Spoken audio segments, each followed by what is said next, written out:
আমার খালতো ভাই না, ওনার বাড়ি বলা, আমার বাড়ি সাতপুর। আপনি তার বলছেন আপন খালাতো ভাই। বলছি আবেগের সাথে বলছি, আমার ভুল হয়ে গেছে গা, আমরা ভুল স্বীকার করছি দুজনে। জি, তো ওনার ভুল একটাই, খালতো ভাই কয়া। আমার বিদেশি অনেক মানুষে বলে খারাপ মনে করতে আছে, আমি আইদার তো আমার নাম্বার বন্ধ করে দেবো। উনি আমার লগের এক লগে চলাফেরা, উনি আমার খালতো ভাই না। ওনার বাড়ি বলা, আমার বাড়ি সাতপুর। ওনার বাড়ি গেলে লাগে 12 ঘন্টা, আমার বাড়ি গেলে লাগে মাত্র 3 ঘন্টা 2.5 ঘন্টা। উনি আমার লগের লোক, এক লগে চলাফেরা। উনি আমার জিগাইছে, ঠিক আছে। আমি ওনার লগে জিজ্ঞাসা করে করছি যে দোকানটা আমি চালু করবো কিনা। কেন? আপনি তার বলছেন আপন খালাতো ভাই। বলছি আবেগের সাথে বলছি, আমার ভুল হয়ে গেছে গা, ওই যে একসাথে চলাফেরা করছি, হয়তো আবেগে বলছি। ভুল স্বীকার করছি। আপনি ভাই হয়ে যাবেন? আমি আজকে ভুল স্বীকার করছি তো। আপনি ভুল স্বীকার করছেন? জি জি জি, আমি ভুল স্বীকার করছি।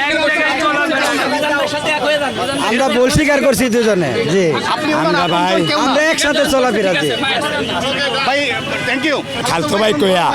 ওনার বাইরের রাষ্ট্রের যে প্রবাসী ভাইয়েরা আছে, ওনাদের কাছে খারাপ করছে, কিন্তু উনি এটা বুঝে না। বুঝতে পারি না। বুঝেনি ভাই, এমনি আঙ্গ সম্পর্ক বলা। হ্যাঁ, ওনার আগেও মনে করেন 3-4টা হোটেল দিছে, আমার জিগায় না। উনি তো আমার জিগাইছে, আরো ভালো কাম করছে। হ্যাঁ, আমার জিজ্ঞাসা কি লিখে এক লগে থাই শর্মে, কিন্তু ওনার ভুল একটাই, খালতো ভাই কয়া। কিন্তু এই কথাটা কইলে যে আমার নষ্ট হইবে এতে জানে না। বুঝতেই পারি। এমনি কিন্তু লোক ভাই বেতাল না, লোক কিন্তু বেতাল না, বুঝলেন ভাই। কিন্তু আমার ক্ষতি করছে ভাই, আমার এটাই। আমি বেজান না ভাই, আমার হোটেল গেলে কেউ দুঃখ নাই ভাই। ভাই, এটা কি ঠিক করছে? আপনি বাড়িতে যাবেন? এটা কি ঠিক করছে? ভাই ভুল মানছি করে, ভুলে ভালো হইতো কিনা? হ্যাঁ ভুল মানছি করে।